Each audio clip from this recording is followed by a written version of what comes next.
कहियो जी हनुमान हमारे राम जी से राम राम कहियो जी हनुमान। शाबाश। हनुमान ज्ञान गुण सागर जय कपीश तिहु लोक उजागर रामदूत तुलित बलधाम अंजनी पुत्र पवन सुत नाम महावीर विक्रम सुमति निवार सुमति के संगी कंचन वरण विराज सुबेशा कानन कुंडल कुंचित केशा हाथ वज्र और ध्वजा विराज कांधे मूंज जनेऊ ताज शंकर स्वयं केशरी नंदन तेज प्रताप महाजगवंदन विद्यावान गुणियत चातुर राम काज करिबे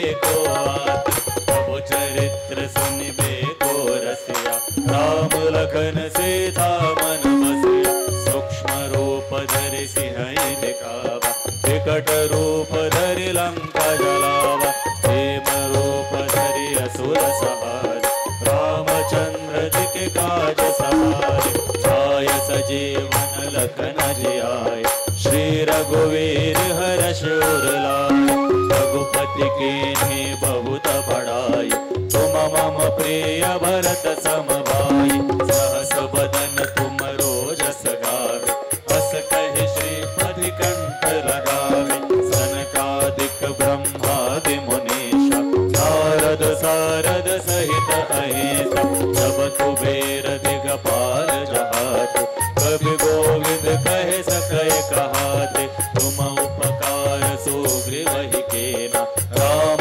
मिलाय राजपद देना तुमरो मंत्र विभीषण माना लंकेश्वर वै सब जग जाना युग सहस्त्र योजन पर भानु लील्योताहि मधुर फल जान प्रभु मुद्रिका मिली मुख माई जल दिलांगी गए अचरज नाहि दुर्गम काज जगत के जेते सुगम अनुग्रह तुमरे तेते राम दुआरे तुम रखवारे होत न आज्ञा बिनु पैसारे सब सुख लहे तुम्हारी शरण तुम रक्षक काहू को डरना आपन तेज समारो आप तीनों लोक हाकते काबे भूत पिशाच निकट नहीं आवे महावीर जब नाम सुनावे नासे रोग हरे सब पीरा जपत निरंतर हनुमत वीरा संकट ते हनुमान छुड़ावे मन क्रम वचन ध्यान जो लावे सब पर राम तपस्वी राजा इनके काज सकल तुम साजा और मनोरथ जो कोई लावे कोई अमित जीवन फल पावे चारों जुग परताप तुम्हारा ताड़ी बाजवा। साधु संत के तुम रखवारे असुर निकंदन राम दुलारे अष्ट सिद्धि नव निधि के दाता बसवर दीन जानकी माता राम रसायन तुम्हारे पास सदा रहो रघुपति के दास तुमरो भजन राम को पावे जन्म जन्म के दुख बिसरावे अंत काल रघुवर पुर जाय जहाँ जन्म हरि भक्त कहाय और देवता चित्तन धरय हनुमत से सर्व सुख करय संकट कटे मिटे सब पीरा जो सुमिरे हनुमत बलवीरा जय जय जय हनुमान गोसाई कृपा करहु गुरुदेव की नाय जो शत बार पाठ कर कोई छूट ही बंदी महासुख होय जो यह पढ़े हनुमान चालीसा होय सिद्धि साखी गौरी सा तुलसीदास सदा हरि चेहरा हृदय महडेरा हमारे राम जी से राम राम कहियो जी हनुमान हमारे राम जी से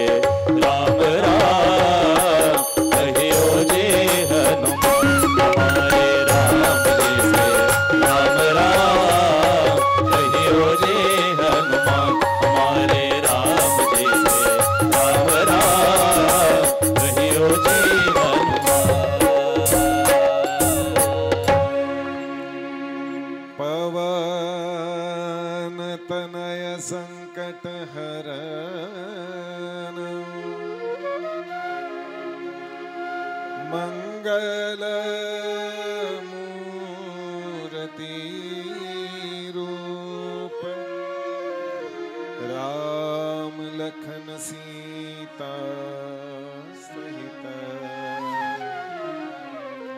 हृदय बसहु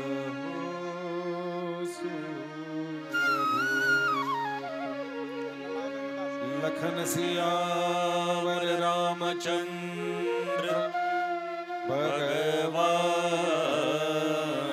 की जय। श्री हनुमान जी महाराज की जय।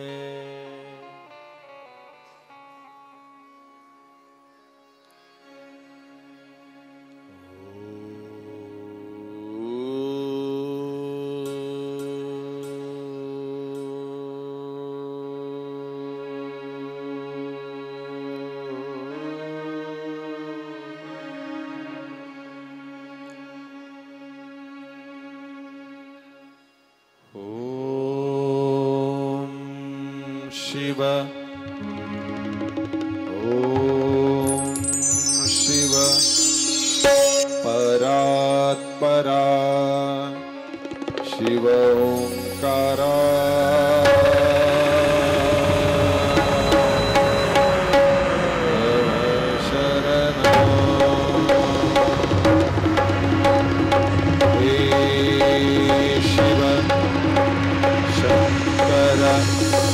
भवानी शंकर उमा महेश्वर भव शरणं। हे वृषभध्वज धर्मध्वज सांब सदा शिव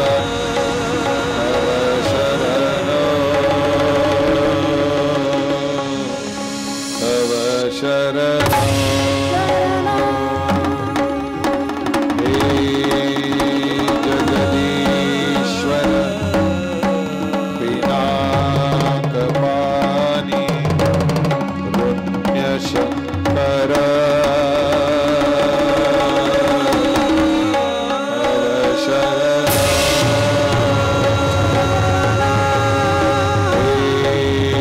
शशि शेखर शंभु शिव प्रिया शिव गंगाधर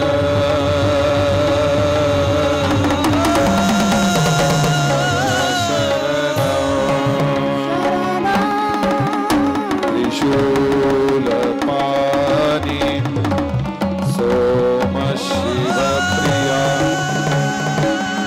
आशुतोषा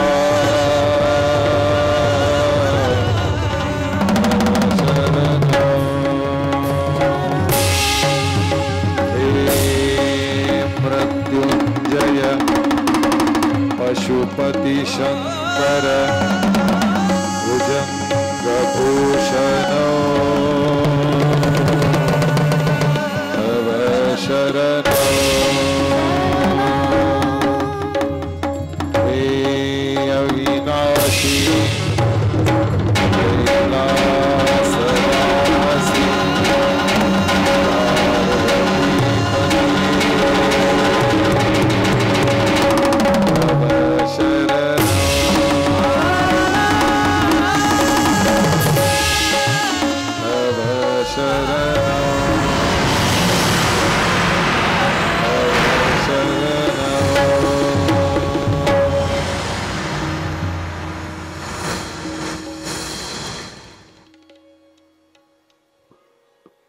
निर्गुणं निर्विकल्पं निरीहं चिदाकाशमाकाशवासं भजेऽहं।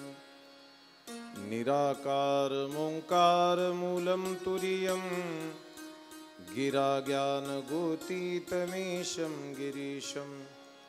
करालं महाकालकालं कृपालं गुणागार संसार पारं नतोऽहम्।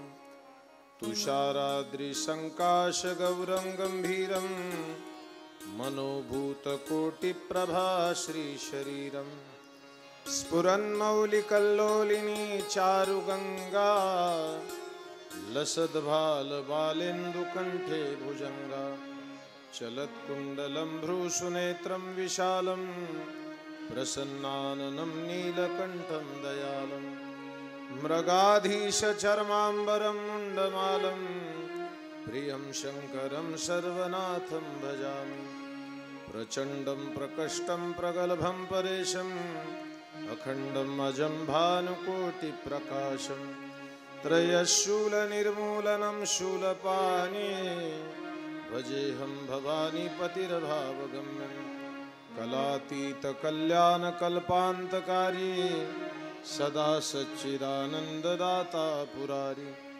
चिदानन्दसन्दोहमोहापहारी प्रसीद प्रसीद प्रभो मन्मथारी न यावद उमानाथ पादारविन्दं भजन्ति हि लोके परे वा नराणां न तावत् सुखं शान्ति संतापनाशं प्रसीद प्रभो सर्वभूतादिवासं न जानामि योगं जपं नैव पूजा न तोऽहं सदा सर्वदा शम्भुतुभ्यं जराजन्म दुःखोद्यतातप्यमानं प्रभो पाहि आपन्नमामीश शम्भो रुद्राष्टकमिदं प्रोक्तं विप्रेण हरतोषये ये पठन्ति नरा भक्त्यां तेषां शम्भो प्रसीदति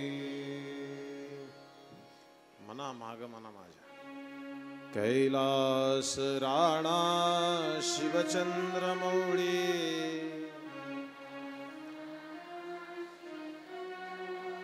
फणींद्र माथा मुकुटी झळाळी सगळे म्हणा मोकळ्या मनानं म्हणा कंटाळू नका कारुण्य सिंधो भव दुःखहारी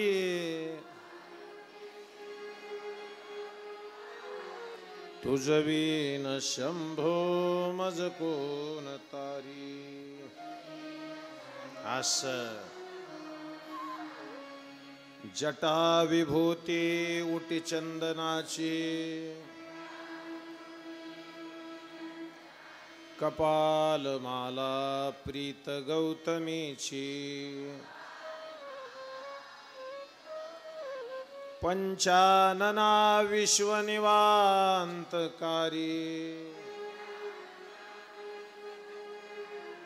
तुझवीन शंभो मज कोण तारी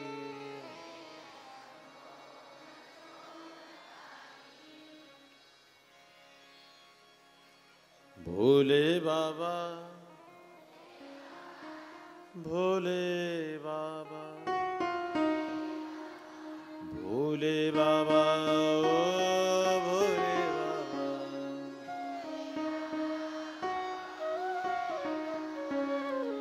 भोले बाबा भोले बाबा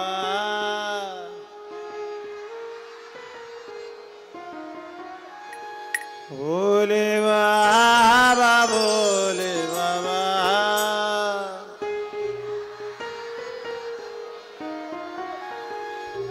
ला ला ला भोले बाबा भोले बाबा ओ भोले बाबा भोले बाबा भोले बाबा भोले बाबा उज्जैन महाकाल के भोले बाबा महाकाल के भोले बाबा बद्री विशाल के भोले बाबा बद्री विशाल के भोले बाबा ला ला ला भोले बाबा भोले बाबा भोले बाबा भोले बाबा हो भोले बाबा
विश्व माऊली ज्ञानेश्वरजी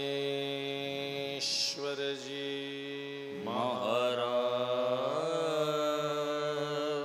की जय। जगद्गुरु तुकारामजी महाराज की जय। श्री हनुमान जी महाराज की जय। श्री जटाशंकर जी भगवान की जय। ओम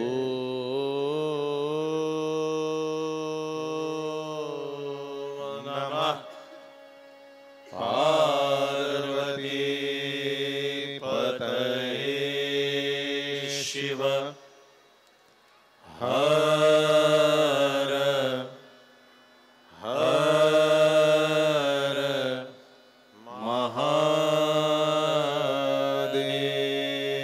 महादेव। सगळे सगळे हात वर करा बसलेले छान।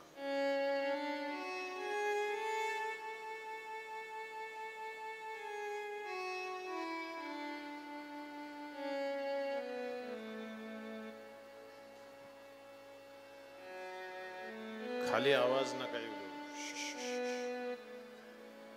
इकडं माझ्याकडे बघा, खाली थोडा जरी आवाज आला तर मी गावाकडे जाईन आता। शांत बसून ऐक।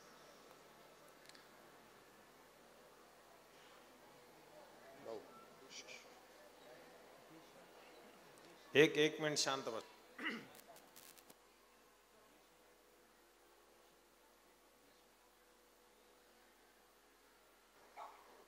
असं डोक्यात कुठलं पाप आणू नका, कारण पावसाचं येणं मी कालही सांगितलं, आजही सांगतोय। एखाद्याला पत्र पाठवल्याच्या नंतर त्याचं उत्तर येत असतं ना, ऐकताय का आई? हे माय, एखाद्याला आपण पत्र पाठवलं त्याचं उत्तर जसं येतं ना, तसं आपण पहिल्या दिवशी कथा सुरू केली ना, त्याचं पाठवलेलं उत्तर लगेच वापस आलं काल. मी त्याचं कारण सांगतो ऐका. मी कथेला सुरुवात करतोय, फक्त शांत लक्ष देऊन ऐका. जटाशंकरजीकडे आपण तोंड करून बसलो होतो, इथपर्यंत आलतो आपण का नाही? आता अजून जवळ आलो. तुम्ही मजा बघा. वाईट झालं म्हणायचंच नाही. एकदा एका ब्युटी पार्लर मध्ये एक बाई गेली. इकडं ऐकाकडे प्लीज, तुमच्या पाया पडतो. असं तुम्ही नाही तर मी व्यासपीठावरून सांगतोय. मी फक्त तुमच्या श्रद्धेमुळे कथेला बसलोय. फक्त लक्ष देऊन ऐका. आणि तुम्ही काल पाहिले की मी तुमच्या आधी नव्हतो गेलो, आपण सगळेजण सोबतच गेलो मंडपात. मी काय बंद केला नाही कार्यक्रम. ठीक आहे. 4 केस होते तिला डोक्याला. किती? ब्युटी पार्लरला बाई गेली, केस किती डोक्याला? 4. पण अत्यंत पैशावाली असल्यामुळं भाऊ, अत्यंत पैशावाली बाई, ते म्हणले माझी हेअरस्टाईल कर. काय कर? या जुन्या आज्यांना लक्षात. आजी ते म्हणले माझे केस चांगले करून दे. किती केस होते? 4.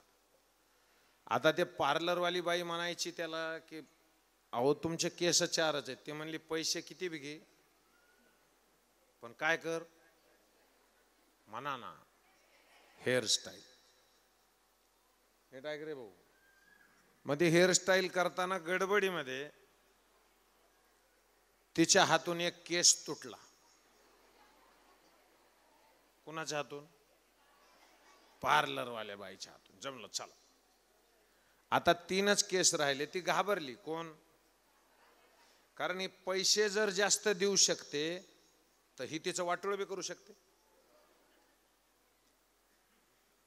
घाबरलेल्या स्वरामध्ये त्या पार्लरवाल्या बाईनं अशा हात जोडले आणि फक्त पाया पडली. म्हणली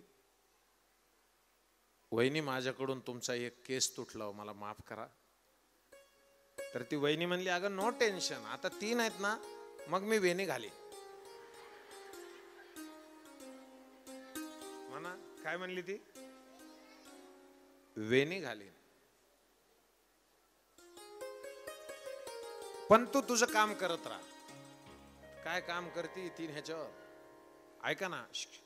पण ती पुन्हा त्याला हळूहळू कंगव्यानं असं, ते गरम मशीन असते ना अशी, अरे हो का नाही, हा ती गरम केस वाळवायची मशीन, त्या मशीनीनं वाळवीत होती. त्या 3 मधला एक उडाला. काय काय? केस. आता तर त्या पार्लरवाल्या बाईला वाटलं आपलं मेलं काम. आपल्याला आता हे नक्की आता बाई मारून टाकते आपल्याला. आता तिनं समोर आली, पुन्हा हात जोडले, म्हणली वहिनी होऊ नाही तेच झालं. ज्याची भीती वाटत होती मला तेच झालं. ती वहिनी म्हणली काय झालं? ती म्हणली 3 मधला एक पुन्हा उडाला. ती बाई काय म्हणली माहित आहे? ती बाई म्हणली अगं काळजीच नको करू, मी रब्बर लावीन. काय लावीन? बघा मजा. मी थट्टा नाही सांगाल, वस्तुस्थिती आहे का.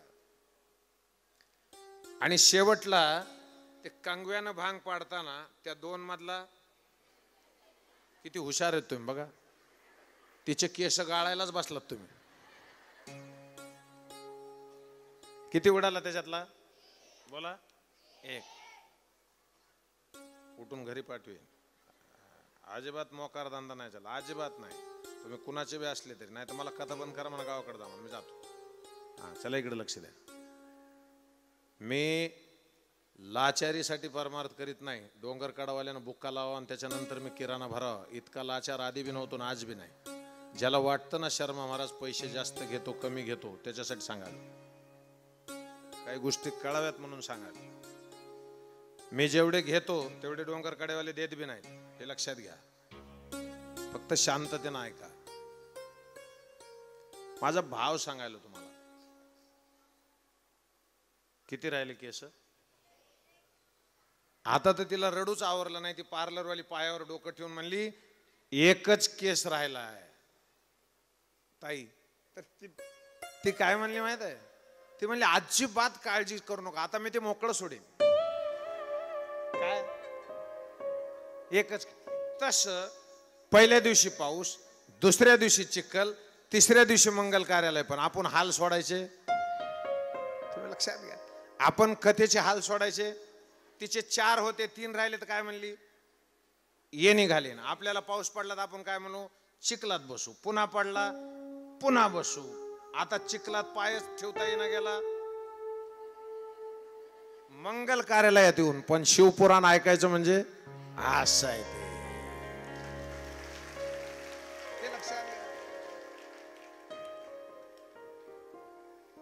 महाकाल काले दिगंबर निराले, महाकाल काले दिगंबर निराले, हरे दिग दिग नंदा अनादि अनंता, दिग दिग नंदा अनादि अनंता, सृष्टि रूपम नमो वृष्टि रूपम नमो जल स्वरूपम नमो पृथ्वी रूपम नमो नमो नमो नमो नमो नमो नमो नमो नमो नमो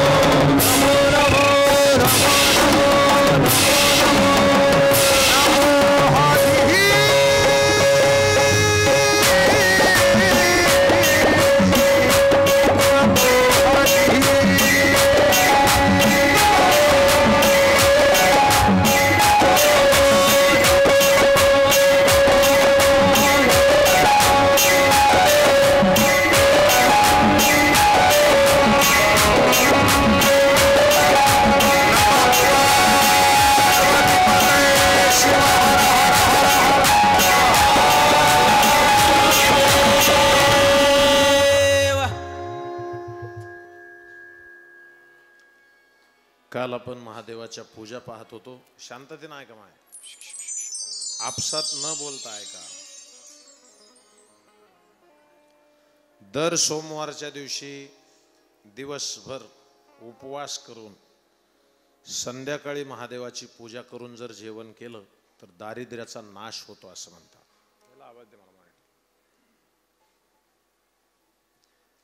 महाशिवरात्रीला उपोषण केलं. उपोषण म्हणजे काहीच खायचं नाही. महाशिवरात्रीला काय करायचं? बोला ना. अरे महाशिवरात्रीला तर जास्त खातो आपण. चिप्स, नायलॉनचा चिवडा, त्याचे पुन्हा चिप्स, पुन्हा केळ्याचे चिप्स, पुन्हा शेंगदाण्याचा लाडू, पुन्हा ग्लासभर ताक, ग्लासभर दही, ग्लासभर दूध, भगरीच्या दशम्या, साबुदाणा, भगर, राजगिऱ्याच्या दशम्या, राजगिऱ्या, सफरचंद, चिक्कू, द्राक्षे, पपई, जाम. आणि एवढं खाल्ल्यावर बायको वंजळभर, एवढं खाऊन बायको वंजळभर शेंगदाणे देते नवऱ्याच्या हातात आणि त्याला म्हणते खिशात ठेवा, तुम्हाला भूक सहन होत नाही. काय सांगितलंय? शिवरात्रीला उपोषण करा. काय करा? हा, खायचंच नाही. त्याच्यानंतर भगवान शिवाची पूजा, शिवलीलेचं कथेचं अमृत श्रवण करावं. जागरण केलं त्या दिवशी. जागरण म्हणजे टीव्ही लावली आणि पिक्चर बघत बसलो असं नाही. मग भजन करत बसलं. भगवान शंकराच्या नामस्मरणामध्ये आपण दंग राहिलो तर आयुष्य वाढतं, अकाली मृत्यू येत नाही, सिद्धी प्राप्त होते. शिवपूजेचं अद्भुत महात्म्य वर्णन करताना त्याच्यामध्ये असं सांगितलंय. लक्ष द्या एकदा, लक्ष द्या. रात्रीच्या वेळेला जाग राहायचं इतक्यावर नाही भाग. झांकी करायची. झांकी म्हणजे घरातल्या घरात आपल्या लेकराला महादेव करा असं मेकअप करून तुम्ही करता. त्याला फॅन्सी ड्रेसिंग असते बघा शाळेमध्ये.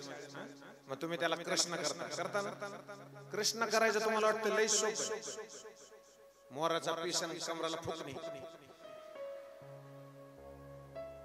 बासुरी. कृष्ण इतका सोपा नाही. तसं महादेव करणं तर अत्यंत अवघड आहे. ऐका ना, ऐका. त्याच्यानंतर रात्रीच्या वेळेला शेजारच्या नदीमध्ये सरोवरामध्ये दिवे असतात ना, दिवे आई दिवे असतात ना, आपण ते कागदावर लावून नदीत सोडतो, तसे रात्रीच्या वेळेला दिवे सोडावे भगवान शंकराच्या नावानं अशी विधी सांगितली आहे. त्याच्या पुण्याचं वर्णन करता येत नाही. रविवारच्या दिवशी भगवान शंकराला पंचगव्यानं स्नान घातलं पाहिजे. पंचगव्य म्हणजे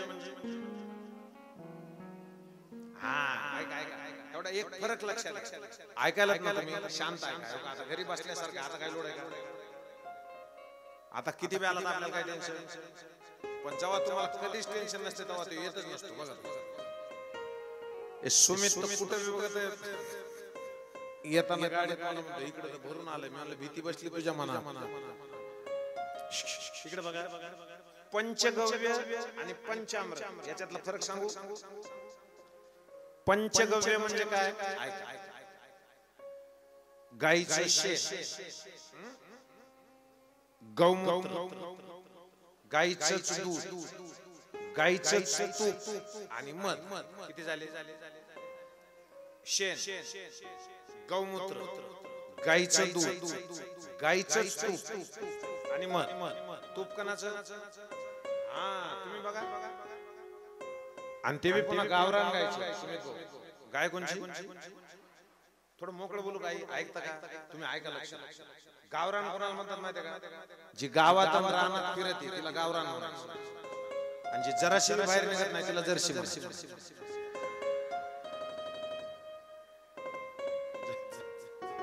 दोन गाईतला फरक सांगितला कळाला? जी गावात रानात फिरते ती, आणि जी जराशी बाहेर निघत नाही ती मग गाईचं दूध. ऐका माझ्याकडे बघा. घरातली मुलगी सून गरोदर जर राहिली, ज्या दिवशी आपल्याला कळालं ती गरोदर राहिली त्या दिवशीपासून तिला खाण्यामध्ये गाईचं दूध, गाईचं तूप, गाईचं दही अशाच पद्धतीने जर दिलं तर तेजानं भरलेला असा पोरगा किंवा पोरगी जन्माला येते.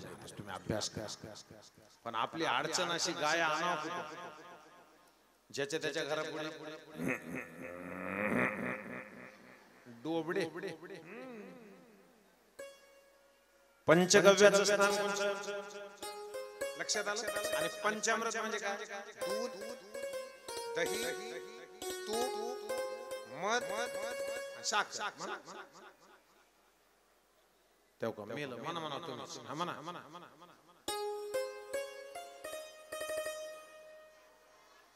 काही जण सांगतात, काही जण नसतात. तुम्ही मेले पाहिजे. पहिला टप्पा गौमय स्नान म्हणजे पंचगव्याचं स्नान सांगितलंय. अत्यंत शांततेने ऐका तुमच्या पाया पाया. रविवारच्या दिवशी पंचगव्याचं स्नान घालावं, त्याच्यानंतर शुद्ध स्नान घालावं, त्याच्यानंतर पंचामृताचं स्नान घालावं, त्याच्यानंतर शुद्ध स्नान घालावं, पूजा करावी. मध, उसाचा रस आणि गोरस युक्त अन्नानं त्याला नैवेद्य दाखवावा. आणि नैवेद्य दाखवताना पंचाक्षरी जप चालू पाहिजे. कोणचा? आता ऐका. ओम नमः शिवाय जप आहे ना, त्याचे अक्षर किती होते? ओम नमः शिवाय किती होते? 6. पण ओम जे आहे ना ते ओम पंचाक्षरात मोडत नाही. ओम काय? नाद. ओम काय? नाद. ओम काय? तुम्ही बघा, प्रत्येक नावाच्या पुढे लावलं ना, शूटिंग नको तुमच्या पायावर. लक्ष. प्रत्येक नावाच्या पुढे आता बघा, राम म्हणलं की त्याच्या मागे काय? श्रीराम. बरोबर? राम म्हणलं की श्रीराम. कृष्ण म्हणलं की श्री कृष्ण. असं म्हणतात का आपण श्री ओम? कारण ओम हा काय? नाद. तुम्ही असे कान बंद करून बघा. असे कान बंद केले ना, एक नाद ऐकू येतो बघा. तुम्ही ऐका. असं गुई ऐकू येतं बघा. ऐकू येतं ना? तुम्हाला त्याच्या पुढचं बारीक सांगू का? फक्त लक्षात ठेवा, डोक्याला ताण करून घेऊ नका. शास्त्रात असं लिहिलंय, एक कानात बोट घातल्यावर जर नाद ऐकू नाही आला तर 7 दिवसानं माणूस मरतो.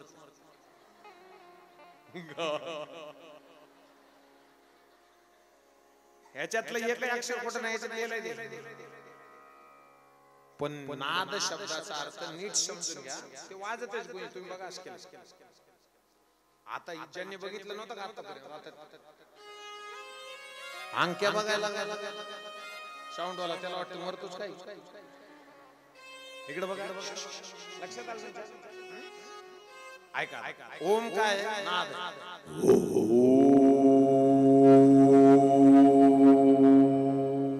असं भरल्यासारखं वाटतं का? त्याला नाद म्हणतात. आता त्याच्या पुढे शास्त्र.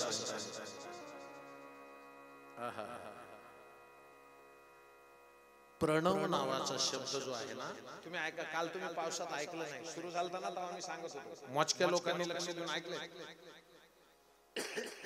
प्र म्हणजे प्रपंच, न म्हणजे नाही, आणि व म्हणजे तुमच्यासाठी. जो कोणी प्रणवाचा उच्चार करतो त्याच्यासाठी प्रपंच. त्याला प्रपंच त्रास देत नाही. आपल्याला प्रपंचात त्रासाशिवाय दुसरं काही. बायका अशा म्हणतात तुम्हाला नाही माहिती महाराज.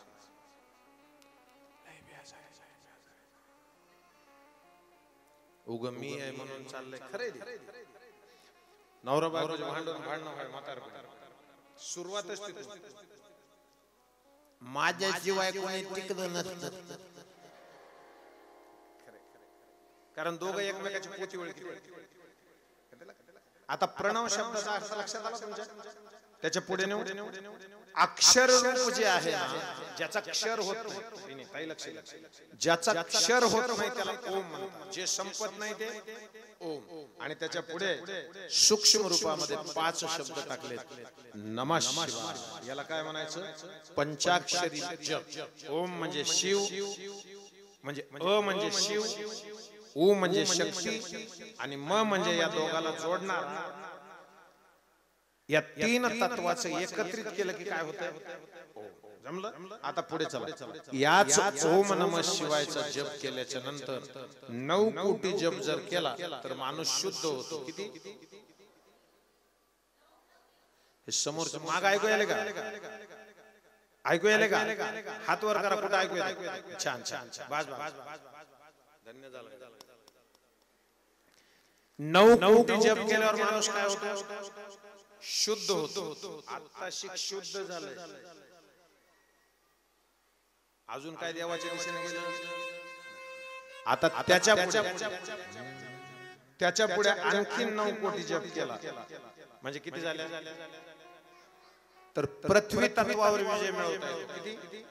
पृथ्वी तत्वावर.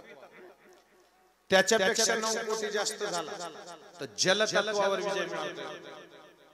जल तत्वावर विजय म्हणजे 27 कोटी जर जप झालेला असला तर मनात असलं तर पाऊस पडतो, नसलं तर थांबवता येतो.